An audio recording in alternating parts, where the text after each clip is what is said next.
Right now, we're facing a man-made disaster of global scale.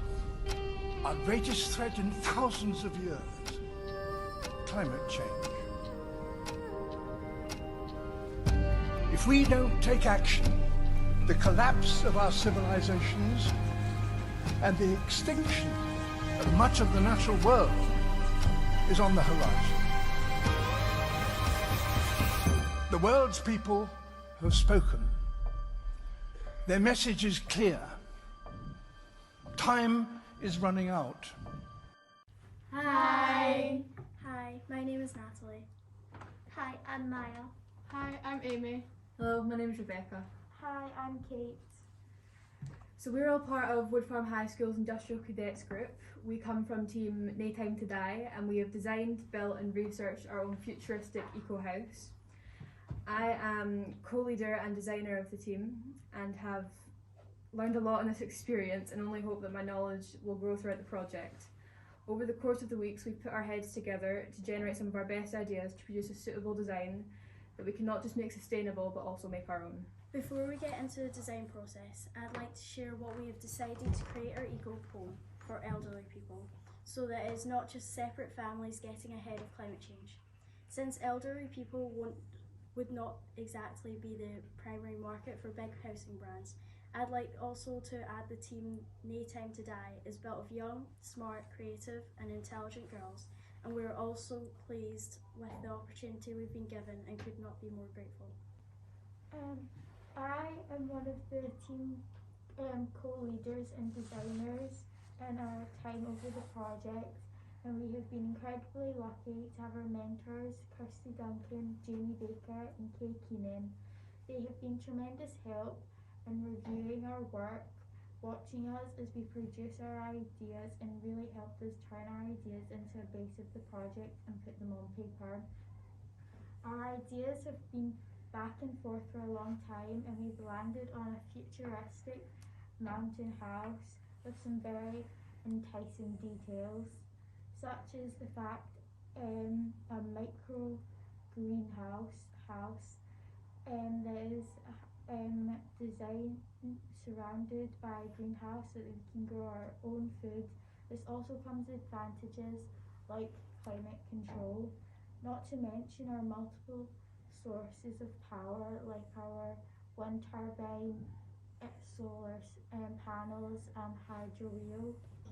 And there are also components that correspond quite nicely to the aesthetic, like the colour combinations we have chosen to give the building a modern touch whilst remaining its tones of cloths.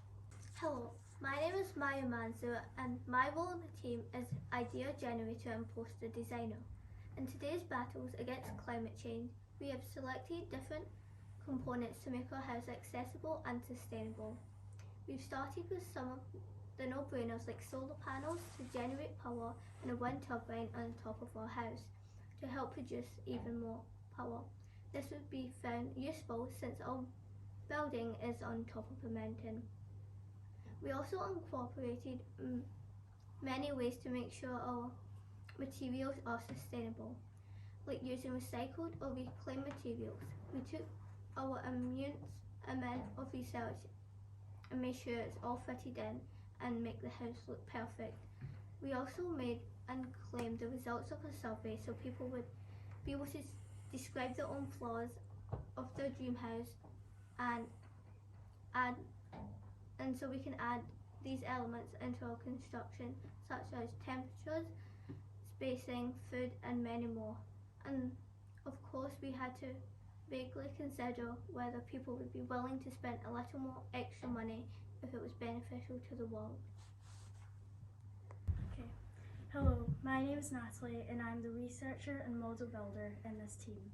We have chosen to structure a design on a mountain in Scotland to ensure the part and place of the mountain would be on the Glen Nevis range in a private block out section to ensure the privacy of our residents and not so far up that is inaccessible. We wanted to be all proud of what we have chosen to construct and felt as though the genius idea of building a mountain greenhouse house would be really noticeable. Building the model was of course a challenge, but a fun one nevertheless. It was a heroic effort to put in making sketches practically come to life. As you can see, it has paid off. Hello, and I'm Amy Baker. I have taken on the roles of researcher and primary report writer. Over the course of our time spent doing industrial cadets, we have gained many opportunities and skills, so much more than we initially thought we could. We have made many sketches of the majority of details that we have used, from the floor plan to how our power would function. We have accomplished all our own personal feats in varying manners, all the same, but continuing to join together to produce our model. It's not just our sketches that we put on paper, though. There were minutes, maps, research, charts and notes, as well as scribbled down ideas that also went onto paper. So we'd just like to thank you for letting us take part in such an outstanding project, and could not be more grateful for the time, money and effort that went into this. We hope that you love our piece as well and our structure. We've also typed up a report to give you any information you desire to find out, from our original ideas up to our personal appendixes. We're also just so honoured to be able to work with each other and our mentors. It's definitely been a highlight of the year for all of us, and we hope to be returning to the project and seeing your thoughts soon. Thank you. Bye. The world's people have spoken.